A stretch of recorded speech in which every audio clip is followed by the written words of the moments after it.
Plus musique, c'est à nous. Bonjour à toutes et à tous et bienvenue dans cette salle de l'étage 2 d'UNIDA.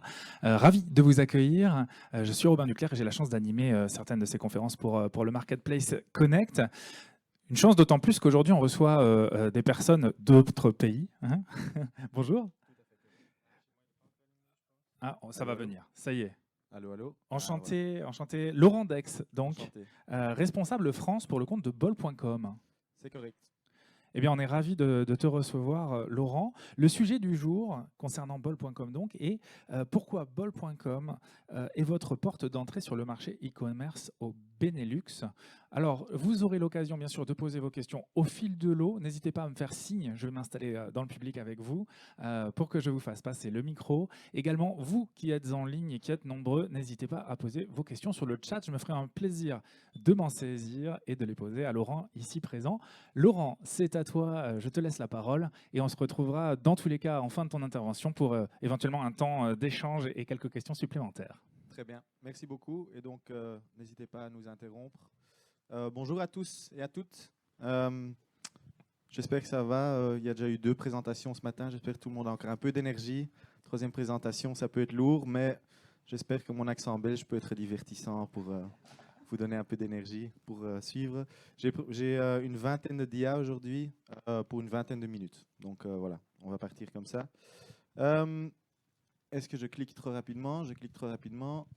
Voilà, donc je me présente. Moi, ça fait 4 ans maintenant que je suis chez bol.com. Ça fait 8 ans que je suis dans les marketplaces. J'ai commencé en tant que gestionnaire de compte ou gestionnaire de marché, plutôt marché électroménager. Et puis en 2021, j'ai commencé le projet international sur la France et maintenant le sud de l'Europe en général, où nous allons à la recherche d'une sélection limitée de vendeurs internationaux européens qui seraient intéressés à vendre sur bol.com, très simplement, pour la raison qu'on veut améliorer nos prix, on veut élargir notre gamme et on veut rester concurrentiel envers d'autres grandes plateformes pour nos clients locaux. Alors aujourd'hui, je vais vous parler d'abord un peu de le monde dans lequel on se trouve, hein, la révolution des plateformes, qui est très importante les dernières années. Et surtout, je pense le chiffre le plus intéressant que je vois, c'est que 30% de l'activité économique D2C passe par les plateformes mondialement aujourd'hui. C'est pas mal, c'est un sacré chiffre. Et donc, autrement dit, si vous n'êtes pas encore sur une plateforme avec vos services ou avec vos produits, peut-être qu'il est temps de commencer à regarder ça. Et quand je regarde les marketplaces spécifiquement, ça aussi, c'est un chiffre très important. Hein, donc, 428 billions ou 428 000 milliards de chiffre d'affaires passent par le top 100 des marketplaces globalement. Et vous voyez le top 5, vous pouvez déjà savoir, numéro 1 et 2 font partie de, quelqu'un sait? Non? Alibaba. Voilà. Donc numéro 1 et 2, c'est Alibaba. En troisième place, c'est Amazon. Et c'est clair qu'en fait, les marketplaces ont un grand impact sur le monde en termes de voilà, commerce. C'est pour ça qu'il faut regarder les marketplaces pour vous aussi quand vous comptez vendre des services ou des produits. Et le monde change rapidement. Donc, je parlais d'Alibaba. Quand on regarde en Chine, en fait, 79%, c'est le part du marché en ligne des marketplaces en Chine. C'est pas mal, c'est vraiment. Pardon, 79%, je suis belge, hein, 79%. Hein. En Chine, aux États-Unis aussi, déjà, on est à 56%. Et en fait, quand on regarde les Pays-Bas et la Belgique, on n'est que encore aux alentours de 30%. Et donc, bol.com se trouve aux Pays-Bas et en Belgique. Ça veut dire qu'on a encore pas mal d'espace de croissance. Par contre, ce qui est intéressant, si je peux croire les chiffres de Web Retailer, c'est que bol.com en Europe est la 6e plus grande marketplace, juste en dessous de Zalando, avec 117 millions de visites par mois. Donc voilà, ça pourrait être intéressant pour vous, ceux qui cherchent à vendre à l'international. Je vous conseille de venir me dire bonjour tantôt. Alors, bol.com même, en 20 ans, en fait, on a fait plus ou moins le même trajet que nos grands concurrents. C'est-à-dire qu'en 1999, on a commencé une librairie en ligne, très simplement. Un peu plus tard, on a commencé à vendre des DVD, la média, l'électroménager, etc. Jusqu'en 2021, notre dernière étape où on a ouvert notre magasin en français pour nos clients wallons et bruxellois. Attention, on ne compte pas aller en France, donc on reste en Belgique et aux Pays-Bas. Mais voilà, on a ouvert notre magasin en français pour pouvoir atteindre encore de nouvelles personnes. Et je pense que la date la plus importante ici, c'est 2014. C'est en 2014 qu'on a ouvert notre marketplace. Donc c'est en 2014 qu'on a commencé à admettre des vendeurs tiers. Et en fait, en seulement 5 ans de temps, ces vendeurs ont généré 50% de notre chiffre d'affaires. Donc en 2019, il y a 50% de notre chiffre d'affaires qui venait des vendeurs externes. Et ça a fait aussi que 2014, on était tôt, on était pionnier dans nos marchés, et ça veut dire qu'on a pris notre part de marché aussi grâce à ça. Voilà, on se compare souvent un peu à Astérix et Obélix avec leur petit village envers les Romains. Et cette fois-ci, c'est nous qui avons la potion magique aux Pays-Bas et en Belgique. Voilà, puis notre parcours très simple. Hein. Donc en 1999, on a commencé comme librairie, comme je disais. 2014, on a ouvert Plaza, comme on l'appelait, notre marketplace. Et en fait, depuis 2020, officiellement je vois 2021, mais depuis 2020, on est en fait une marketplace dont bol.com Retail en fait un vendeur. Mais entre-temps, je vais y revenir tantôt, mais il y a plus de 60% de notre chiffre d'affaires qui vient par notre marketplace. Donc c'est quand même un chiffre fort important. Et voilà, on cherche à développer ça encore. Alors en 2023, maintenant, bol.com, on a 2 bureaux. On en a un à Utrecht, aux Pays-Bas, et un à Anvers. Donc moi, je suis anversois, moi je travaille à Anvers. Ce qui est intéressant, c'est qu'on a 3000 employés, dont 40% qui sont tech, donc qui sont vraiment en train de développer la plateforme chaque jour. Et on investit énormément sur le fulfillment aussi. Donc on offre une solution logistique. On a entre-temps 5 dépôts, je pense. Un dépôt retour, 2 dépôts expédition, un dépôt XL, des dépôts locaux aussi à Amsterdam, par exemple, pour faire des livraisons le jour même, ou dans d'autres grandes villes où on offre les services last mile. Et on a investi énormément là-dessus. Et puis, on a aussi encore nos points de collecte. Donc, on fait partie d'un groupe qui s'appelle Ahold Delhaize. Mais là, je vais revenir là-dessus tantôt. Laurent, pardon. Oui, je t'en prie. Je profite qu'on parle géographie. Je retourne. Hein, voilà. Ouais, merci. Pour te poser la première question du chat qui nous vient de Florian. Yes. Florian nous demande pour quelle raison, mais alors c'est peut-être un peu trop tôt, tu nous diras hein, dans le fil de la présentation, mais pour quelle raison ne souhaitez-vous pas vous ouvrir au marché français? La raison est en fait assez simple, je pense. C'est que, comme je disais, on a ce qu'on appelle le First Mover Advantage en anglais aux Pays-Bas et en Belgique. On était premier, on a commencé en 2014 et on a pris notre marché là. Et on n'a pas d'ambition de commencer dans un autre pays ou de être concurrentiel en France si on n'est pas là. Donc ce serait un énorme investissement de commencer à vendre en France dans un marché qui est déjà pas assez saturé, pour être honnête. Nos points forts ici aux Pays-Bas sont notre service clientèle, notre service partenariat, nos livraisons quotidiennes, same day delivery, next day delivery. Donc on n'a pas l'ambition de commencer en Allemagne ni en France. On reste dans notre marché. Comme je disais, on est Astérix et Obélix, donc on va rester chez nous. Merci beaucoup. De rien, avec plaisir. Alors, la croissance de bol.com, très intéressant aussi. Donc, on voit le taux de croissance annuel composé du marché chez nous de 2016 à 2021 qui est de 14%. Et bol.com, en fait, depuis 2014, vous voyez en 2014, on a ouvert la marketplace, on a un taux de croissance annuel composé de 36%. Ça veut dire que chaque année, on prend une petite part de marché en plus, et notre morceau de tarte devient de plus en plus grand. Et vous voyez aussi le vert, c'est le côté marketplace, nos vendeurs qui ont été en 2021. Donc en 2021, on a fait 5 milliards et demi de GMV et les vendeurs en ont fait 63%, un peu plus.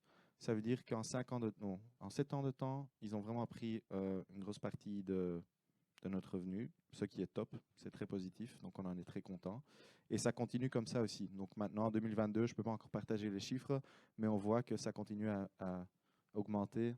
Voilà, très simple. Ah oui, puis un petit truc autour. Voilà. Alors, bol.com en chiffres.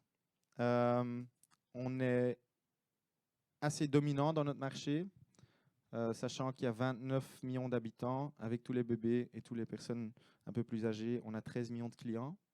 Je pense ce qui est intéressant aussi, c'est les 13 000 points de collecte. Donc, on fait partie, comme je disais, du groupe Ahold Delhaize, à qui appartiennent en fait tous les supermarchés en Belgique et aux Pays-Bas qui s'appelle Deleuze et qui s'appelle Albert Heijn. C'est comparable au Carrefour, ici en France, je pense. Et donc, ça veut dire que les gens, quand ils vont faire leurs courses, ils font livrer leurs colis là-bas. Ils ont un point de relais dans leur supermarché. Ils vont chercher leurs articles, etc. Et ça nous aide vraiment à être fort dans notre marché. Donc, ça, c'est vraiment un point fort. C'est ce qu'on offre aussi avec notre solution logistique, à laquelle je reviendrai tantôt. Autrement, ce qui est important, je pense, 117 millions de visites par mois. C'est pas mal. Et voilà, 51 000 vendeurs. Et donc, on est à la recherche d'une sélection limitée de vendeurs français et sud-européens à nous rejoindre encore. Je reviendrai là-dessus tantôt. Et pour finir, je pense le plus important, c'est notre portée dans le marché néerlandais. En termes de pénétration de marché et portée, on est à 72,9%. Pardon, je vais réfléchir. Moi, je dis 72. Donc 72,9% de portée. On passe juste en dessous de Facebook, mais on bat Google Maps et on bat Instagram pour vous dire que bol.com a vraiment pied à terre aux Pays-Bas. Voilà, ça peut vous donner une idée en fait de la taille de bol.com. Alors, nous sommes actifs sur 3 verticales. On a Lifestyle and Living, tout ce qui est maison, jardin, etc. Electronics and Entertainment, ça parle pour soi. Daily Needs and Books, je pense que c'est plus ou moins tout ce qui est non-food, en fait, et tout ce qui est consumer goods. Et pour continuer à grandir, donc on est assez grand, mais pour continuer à grandir, on va se focaliser sur 3 piliers. Le premier pilier, c'est d'essayer d'atteindre des nouveaux clients. Maintenant, avec ces 29 millions d'habitants et 13 millions de clients qu'on a déjà, la Wallonie, on essaye d'attaquer et on ajoute des clients, mais en fait, en termes de nouveaux clients, il n'y a plus énormément à gagner. Très simplement parce qu'on est connu dans notre marché. Les gens qui veulent acheter chez nous, ils achètent. Ceux qui ne veulent pas acheter chez nous, ils connaissent bol.com, ils ont sans doute décidé de ne pas acheter chez nous. Donc c'est un pilier, en effet, mais le second pilier, pour moi en tout cas, est le plus important, c'est qu'on veut améliorer la loyauté de nos clients et on veut surtout augmenter leurs dépenses. Ça veut dire on a notre programme de loyauté Select. On remarque que les gens qui sont sur Select dépensent bien plus par an que ceux qui ne sont pas. Et donc, on est en train d'améliorer ce programme Select pour faire en sorte que les gens vont de plus en plus dépenser sur bol.com, très simplement. Et pour finir, comme je disais, on a 40% de notre staff, de notre workforce qui sont dans le tech. Donc, on continue à évoluer aussi là-dessus avec notre écosystème et notre écosystème d'intégrateurs, d'agences, etc. Puis, on a 2 autres piliers. En 2020, on a fait la promesse en fait de devenir neutre en carbone en 2025. Ça fait maintenant déjà presque 3 ans, ça va vite quand même. Et on a 2 piliers verts, comme on les appelle. C'est d'une part sous la logistique et puis d'autre part sur notre assortiment. Donc on veut offrir vraiment la possibilité à nos clients de pouvoir acheter des articles qui sont tout à fait neutres en carbone. Oui, c'est juste ça. Tout à fait neutre en carbone sur bol.com. Et d'ici 2025, on espère être tout à fait neutre. Déjà, nos magasins ou nos entrepôts sont tout à fait verts. Et maintenant, encore la logistique et l'assortiment. Si vous avez des questions, n'hésitez pas. Alors justement, moi j'en ai une vis-à-vis pardon, de ces piliers verts. Très bien. Ici, on sent l'investissement de bol.com dans la RSE. Vous essayez d'être transparent en fait entre le vendeur et l'acheteur au niveau CO2 en l'occurrence. Ouais. Est-ce que vous imposez des choses aux vendeurs en ce sens également? Non, pas encore. Non, bonne question. Je pense que pour l'instant, quand il s'agit de bol.com, c'est nous qui veulent être neutres en carbone. Donc nous, on va faire en sorte que tous les process sur lesquels nous, on a l'influence, on va le faire. En même temps, si c'est un vendeur qui fait sa propre expédition, on ne va pas imposer ça, pas pour l'instant en tout cas, parce que voilà, c'est le vendeur et c'est pas bol.com. Entendu. D'autres questions peut-être pour l'instant? Pas encore? Ici devant. Ah, super. S'il vous plaît. Du coup, est-ce qu'il y a une législation particulière, que ce soit aux Pays-Bas ou en Belgique? Nous, on peut avoir la loi AGEC en France. J'ai aucune idée ce que c'est. Okay. La loi quoi? La loi AGEC. AGEC? Oui, c'est une loi justement indiquant qu'il va falloir indiquer le pays d'origine, de fabrication, de tissage, etc. Ah, Par comme exemple, ça. le lifestyle. Donc, comment ça se passe, que ce soit aux Pays-Bas ou directement en Belgique? Pour l'instant, ça ne me dit rien, pour être honnête. Je m'imagine qu'il y aura quelque chose qui viendra comme ça. Nous, ce qu'on est, on est assez sévère sur le marquage CE. Ok. Donc ça, on est assez sévère, mais ça, c'est plutôt dans l'électroménager. Je ne pense pas que c'est dans Fashion qu'il y a du marquage CE. Donc ouais, je ne sais pas exactement, honnêtement. Ok, ça marche, merci. Ouais. Merci. N'hésitez pas, tant qu'on y est. Ok, à toi Laurent, Ok, très bien. ça va venir. Alors, comment nous rejoindre? Comme j'avais dit, donc bol.com est une marketplace locale. Hein, donc, on est très fort dans notre marché, Astérix et Obélix, je vais le répéter. On a 51 000 vendeurs locaux, mais afin de pouvoir rester concurrentiel, nous sommes à la recherche de certains vendeurs internationaux, qualitatifs, qui peuvent vraiment ajouter quelque chose à notre plateforme en termes de gamme, assortiment, prix, etc. Et c'est pour ça que je suis ici, c'est pour ça qu'on a le projet international et on recherche donc des vendeurs européens, donc pas en dehors de l'Europe, à rejoindre bol.com, mais on a certaines conditions. L'une des conditions, je pense, la plus importante est que le vendeur doit avoir un potentiel de 1 million de GMV sur bol.com en un an de temps ou une preuve d'expérience marketplace dans les années précédentes avec 1 million de GMV sur une autre marketplace. Pourquoi? Parce que jusqu'à l'année passée, on avait une limite de 70 vendeurs internationaux à ajouter sur bol.com. Maintenant, 2023, dans 2 semaines, je pense, on va entendre la nouvelle stratégie. Et là, sans doute que ce sera moins que 1 million. Donc, pas de souci pour ceux qui pensent c'est quand même beaucoup 1 million. Je pense qu'on va commencer à attaquer l'Europe un peu plus. Mais jusqu'à l'année passée, en tout cas, c'était un minimum de 1 million. Voilà, très simplement. Et puis une entité européenne, ça parle pour soi. Et on est très customer first. Hein, donc bol.com est même assez sévère quand il s'agit de nombre de services.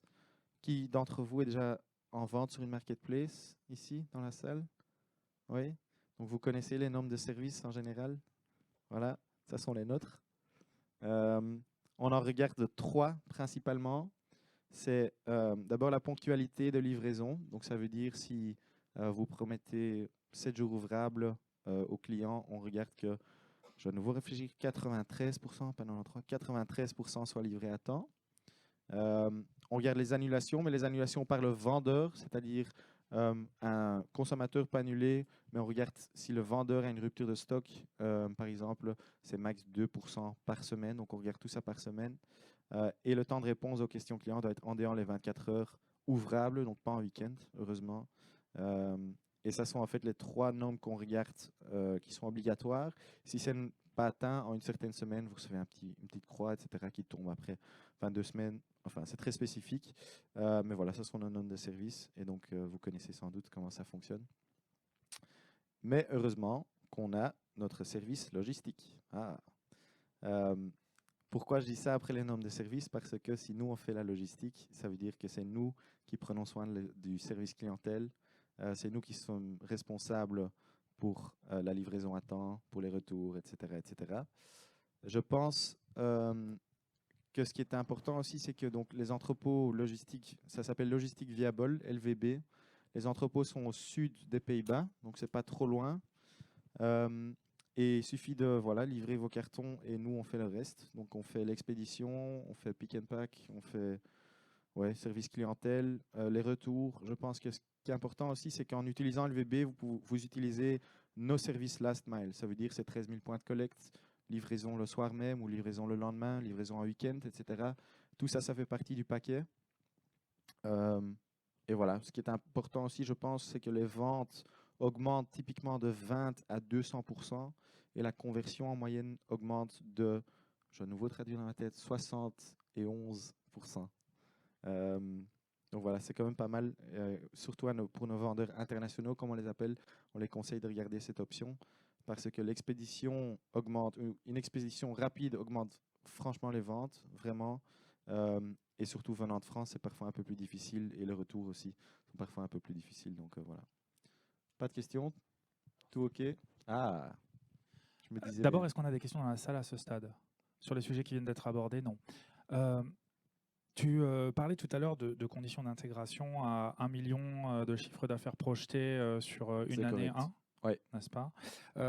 Pour une marque qui n'a pas encore d'expérience marketplace, c'est quoi les critères d'évaluation liés à ce chiffre d'affaires? Oui, donc d'habitude, la critère est dur. Donc ça veut dire s'il n'y a pas encore d'expérience marketplace sur d'autres marketplaces, alors nous, on n'accepte pas la marque, très simplement. Donc on demande une expérience. Pourquoi? Parce qu'on a ces 70 places sur bol.com et vu qu'on n'en a que 70, on doit être sûr que ces vendeurs savent à quoi ils commencent, que ces vendeurs ont l'expérience avec les sacrés normes de service. Et autre chose, marketplace, tout ce qui est marketplace, quoi. Et donc, ça ne nous dérange pas du tout qu'ils sont actifs sur d'autres marketplaces. Plus encore, on préfère qu'ils ont l'expérience. Maintenant, comme j'ai dit, dans 2 semaines, peut-être qu'il y a quelque chose qui va changer, mais je pense qu'on va rester assez sévère là-dessus. Ce qui a changé bien dans les derniers 6 mois, c'est que si la marque est une marque, disons, écologique, ou une marque qui a un assortiment écologique, ça ouvre la porte encore un peu plus sans avoir le potentiel d'un million. Intéressant, merci pour la réponse. On parlait, Laurent, à l'instant de logistique. Bol.com faisant partie d'un grand groupe, est-ce qu'on peut espérer une logistique 100% internalisée ou est-ce que vous passez par des prestataires externes? C'est assez complexe. Donc, on a les entrepôts, on les construit nous-mêmes. Purement logistique, je pense qu'on travaille ensemble avec Ingram Micro Ingram, je ne sais pas si vous connaissez, peut-être seulement aux Pays-Bas. Mais donc, c'est une collaboration très profonde. Et en termes d'expédition, c'est PostNL et Bipost qui viennent chercher les colis chez nous et qui font l'expédition. Mais tout ça, c'est très fortement intégré. Entendu, merci beaucoup. Et une question qui nous vient de Marguerite Noéline sur le chat en direct. Quel est le taux de retour sur bol.com aujourd'hui? Ça varie très fortement de magasin en magasin ou de secteur en secteur. Quand il s'agit de l'électroménager, le taux de retour exact en moyenne, je ne pourrais pas le dire. Ce que je sais, c'est qu'en général, comparé à par exemple à Amazon ou d'autres marketplaces, on est un peu mieux que la moyenne. Sûrement dans fashion, on est bien mieux que la moyenne, ça je sais. Mais en général, je ne sais pas exactement notre taux de retour moyen. Entendu. Alors j'en ai une dernière, mais je vais te laisser terminer et Pas de souci. je la garde pour la fin. Ok, très bien. On en a une dans la salle, on va en profiter. Tiens, Bonjour. allons-y.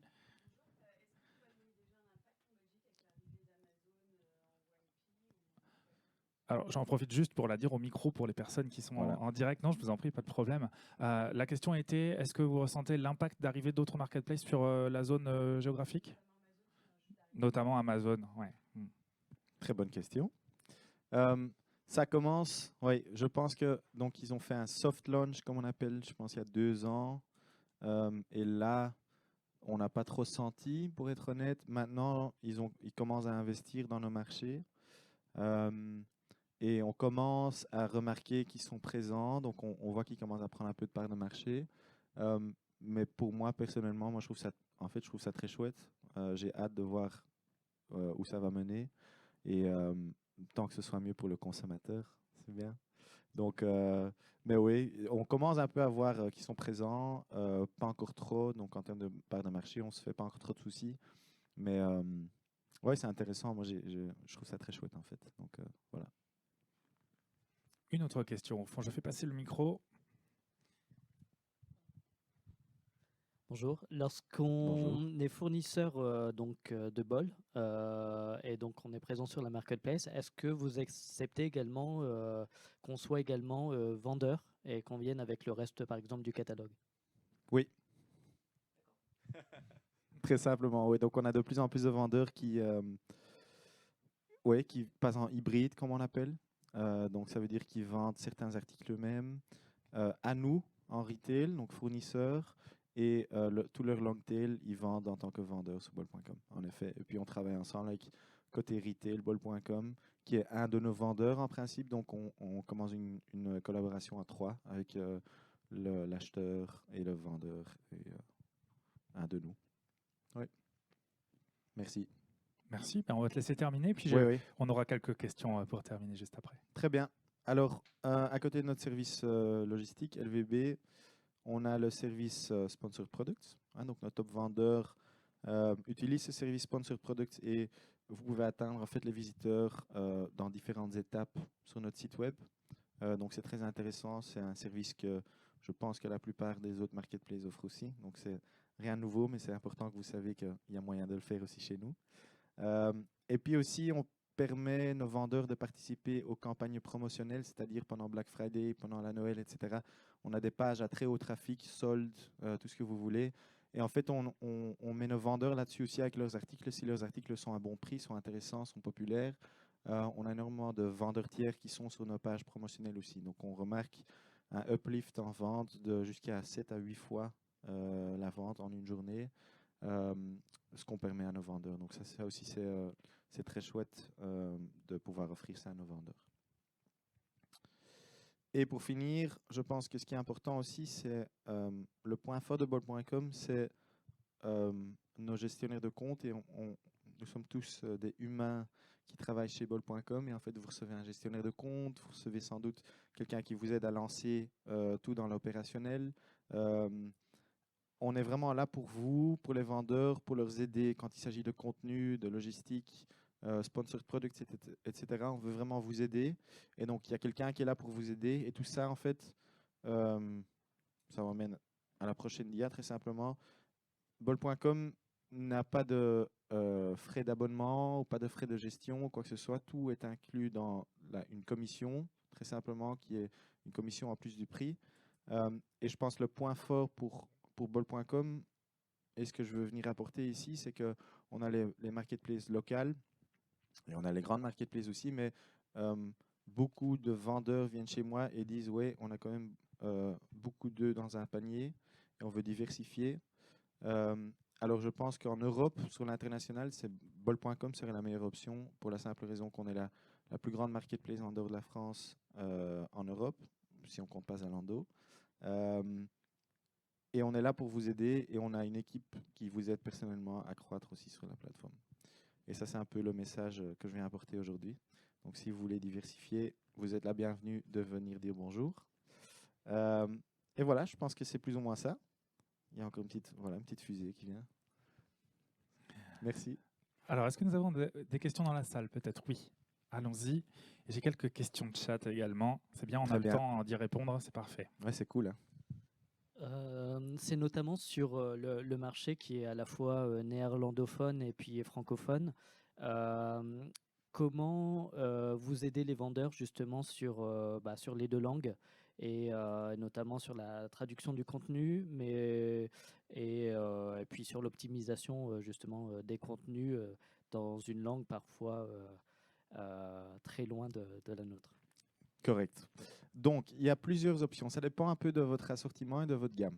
Donc, par exemple, on travaille sur la plateforme, on a des équipes on appelle ça des magasins ou par groupe de produits qui ont des volontés, qui communiquent avec nous, avec les équipes BizDev. Voilà, il nous manque des montres Samsung, par exemple. Donc, si vous avez une gamme, et je ne parle pas que de montres Samsung, ça peut être de tout, ça peut être l'assortiment écologique aussi.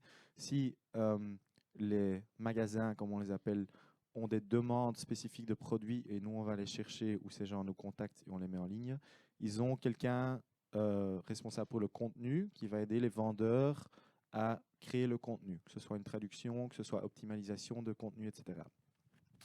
Autrement, et ça se passe le plus souvent, c'est que on vous met en contact avec un tiers ou une tiers qui peut faire les traductions pour vous, mais je connais quelques joueurs qui font les traductions à base de AI et ça va très vite et c'est pas cher. Donc je pense pour 3500 produits, ça coûte 500 € ou un truc dans le genre. Et donc ça peut être, ouais, voilà, c'est ce qu'on fait. AI, pardon, l'intelligence artificielle pour. Ouais. Je pense que tout le monde connaît ici, mais au cas où. Entre-temps, ouais.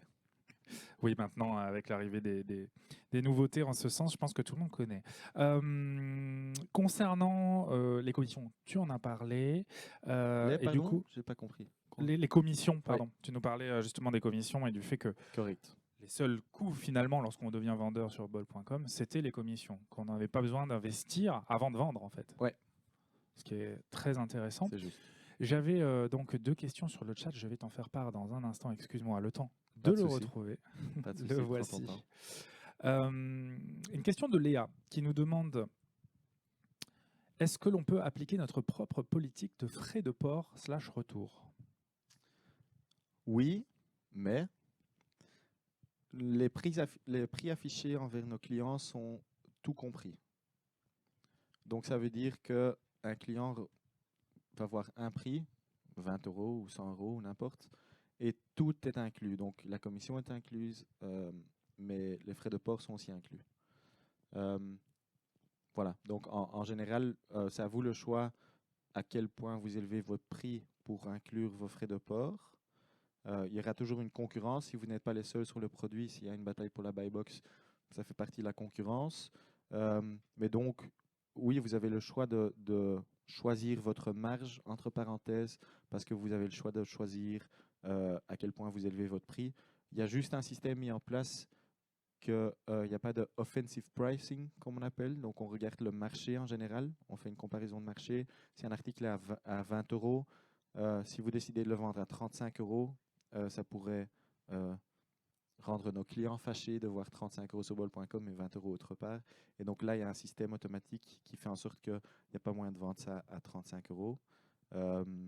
Mais en général, oui, vous êtes libre à déterminer vos prix. Entendu, merci. Nous avons également une question de Joy qui nous demande la chose suivante. Comment est-il possible de vous contacter pour devenir vendeur? Donc, quel est le démarrage du processus? Et j'ajouterai, quels sont les délais finalement entre le moment où je vous contacte et le moment où on peut espérer avoir nos produits sur la marketplace? Très bonne question. Ça varie énormément. Quant au contact, on a une adresse mail qui est international@bol.com, en anglais, international. Ou bien contactez-moi sur LinkedIn aussi. Moi, je vous mettrai en contact avec la personne responsable pour votre groupe de produits. Autrement, le délai, ça peut passer de 1 mois à 3, 4, 5, 6 mois. Souvent, ça dépend de l'agrégateur de flux. Ça peut durer longtemps parfois. Et puis, comment on travaille, c'est on crée le compte pour vous en tant que vendeur. Et vous commencez avec un soft launch. D'abord, nous, on fait une commande test pour voir si tout se passe bien, si le process est bien mis en place. Et puis, on passe avec les premières 50 références. Et puis, on augmente vers 200, 300, etc. Mais donc, ça peut varier. Ça dépend fortement de vous et de l'intégrateur. Je pense le record pour un vendeur international a sans doute été aux alentours de 20 jours. Donc, il y a moyen. Ça dépend aussi souvent d'autres parties. Très bien, merci beaucoup Laurent. Est-ce que nous avons une dernière question peut-être pour clôturer cette intervention? Alors ça ne sera pas le cas dans la salle. J'ai posé toutes les questions du chat. Laurent, est-ce que tu voulais ajouter quelque chose peut-être pour terminer? Ou on est bon, hein. Tu peux nous dire qu'on est bon aussi. Bye bye. Bye bye. Voilà, j'espère que vous êtes prêts à décoller donc avec bol.com. Merci beaucoup Laurent Tex donc pour le compte de bol.com. Ouais. N'hésitez pas à le contacter Ah oui, attends. pour vous lancer. Si Oui, vous voulez la page contact. Je vais monter mon LinkedIn. Voilà. Merci.